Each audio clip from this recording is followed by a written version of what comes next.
पेशावर में थाना सीटीडी के मालखाने में जोरदार धमाका। पुलिस के मुताबिक धमाके में एक पुलिस एहलकार जा बहक और एक जख्मी हो गया। धमाके से थाने की इमारत के एक हिस्से को शदीद नुकसान पहुंचा। सीसीपीओ पेशावर मियां सईद का कहना है कि धमाका मुबैना तौर पर शॉर्ट सर्किट के बायस हुआ। मालखाने में रखा गया पुराना बारूदी मवाद फट गया।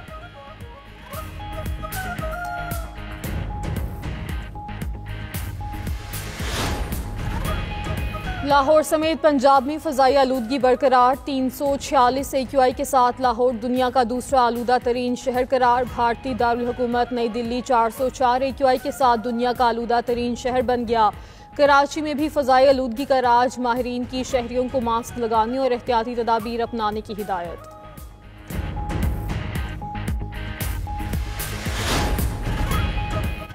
वेल्डन ग्रीन शर्ट्स तीसरे T20 में पाकिस्तान ने जनूबी अफ्रीका को 4 विकेटों से शिकस्त दे दी। 140 रन का हदफ 19वें ओवर में हासिल कर लिया।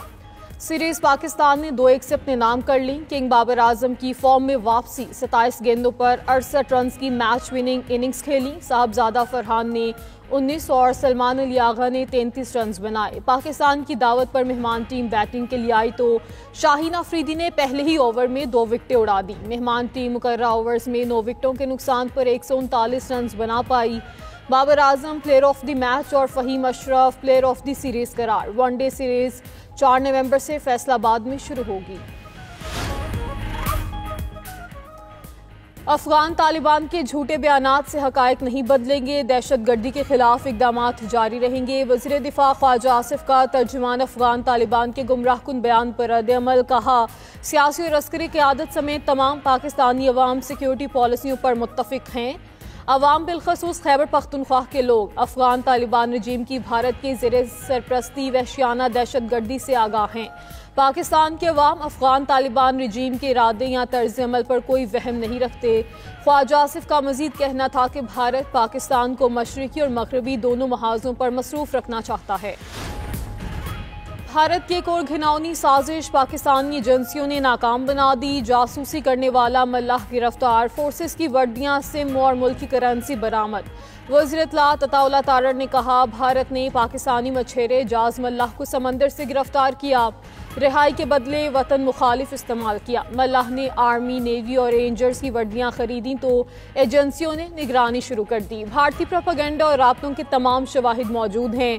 मामला आलमी सतह पर उठाएंगे।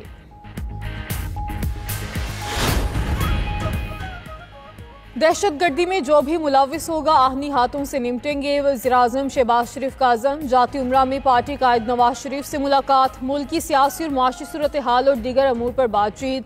शहबाज शरीफ ने पाक अफगान मुज़ाकरात और दौरे सऊदी अरब से मुतालिक आगाह किया। मुलाकात में नवाज शरीफ ने कहा, पाकिस्तान पुरान मुल्क है, तमाम मसाइल का हल बातचीत से चाहता है।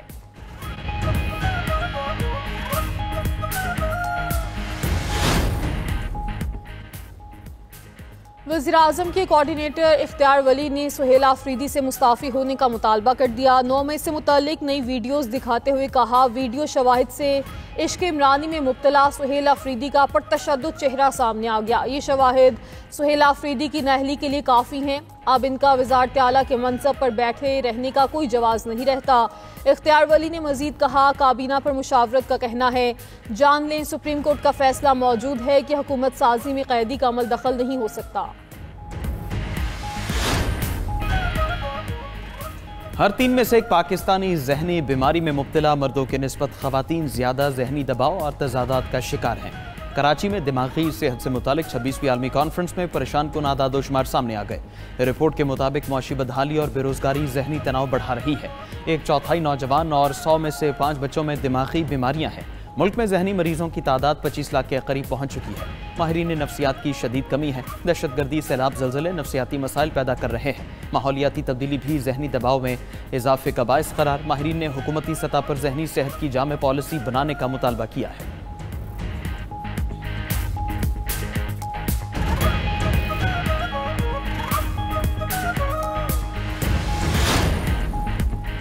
इसराइल गजा जंगबंदी मुआहिदे की धज्जियां उड़ाने में मसरूफ। 24 घंटों के दौरान 5 फलस्तीनी शहीद, 17 लाशें भी बरामद हुई।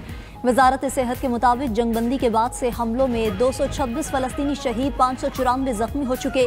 इसराइली आबादकारों के मकबूजा मगरबी किनारे में हमले जारी, बैत लहम के करीब फायरिंग से 3 फलस्तीनी जख्मी। इसराइल ने जंगबंदी के बाद से अब तक सिर्फ 24% इमदाद गजा में दाखिल होने दी। रोजाना 600 ट्रकों के बजाय सिर्फ 145 ट्रकों को एंट्री दी गई। फलस्तीनी हुक्काम ने इसराइली रुकावटों को इंसानी बहरान का जिम्मेदार करार दे दिया।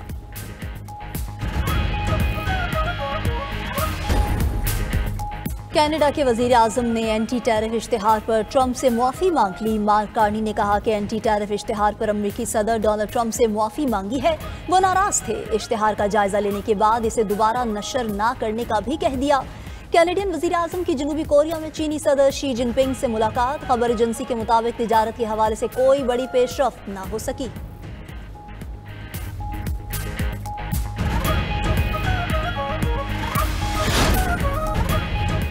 यूक्रेन को टोमाहॉक मिसाइल भेजने से तनाज़ा कम नहीं होगा बल्कि बढ़ेगा। तर्जुमान रूसी वजारत खारजा का कहना है कि यूक्रेन को हथियार देने की पॉलिसी अमन मुआहिदे में ताख़ीर का बायस बनेगी। गुज़िश्ता रोज़ पेंटागन ने कीव को अमरीकी टोमाहॉक मिसाइल की मुंतकली की मंजूरी दी थी। हतमी फैसला सदर ट्रंप करेंगे।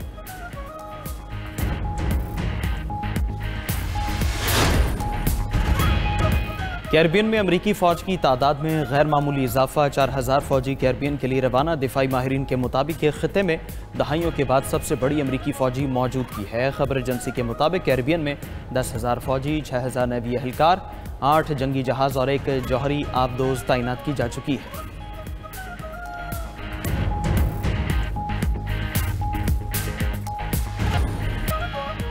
अमेरिका की खारजा पॉलिसी दहाइयों से हुकूमतें बदलने पर मरकूज रही। अमरीकी खुफिया इदारे की सरबराह तुलसी गबार्ड का तहलका खेज इंकिशाफ। कहा अमरीकी पॉलिसी हुकूमतें गिराने और अपना निज़ाम दूसरों पर नाफिज करने की है और अमेरिका से तनाज़ात में भी मुदाखलत करता रहा जो समझ में नहीं आते थे। नतीजा ये हुआ कि दोस्त कम और दुश्मन ज़्यादा बन गए। इस सब में खरबों डॉलर्स और बेशुमार जानें ज़ाया हुई।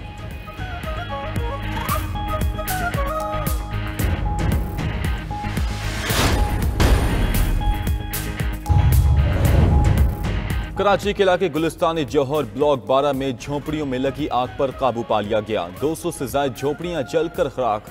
रेस्क्यू हुकाम के मुताबिक मुतासरा जगह पर 500 झुग्गियां मौजूद थीं। 200 से ज्यादा जल गईं। शोलों की लपेट में आकर मुतादिद मोटरसाइकिलें और मवेशी भी जल गए। आग लगने की वजूहात ताहाल मालूम ना हो सकी। आतिश ज़दगी के नतीजे में कोई जानी नुकसान नहीं हुआ।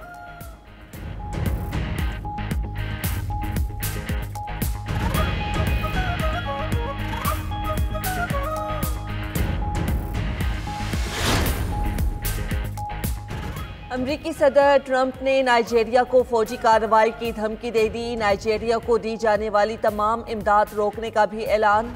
ट्रंप ने अपनी पोस्ट में कहा कि अमेरिका ताकत का इस्तेमाल कर सकता है ताकि दहशतगर्द ग्रुप्स को ख़त्म किया जा सके। पेंटागन को नाइजीरिया के खिलाफ मुमकिन अस्करी कार्रवाई की तैयारी का कह दिया है। उनका इल्ज़ाम है कि नाइजीरिया ईसाइयों के कत्ल की इजाज़त दे रहा है, जबकि नाइजीरिया की हुकूमत ने ट्रंप के इल्ज़ाम को मुस्तरद कर दिया है।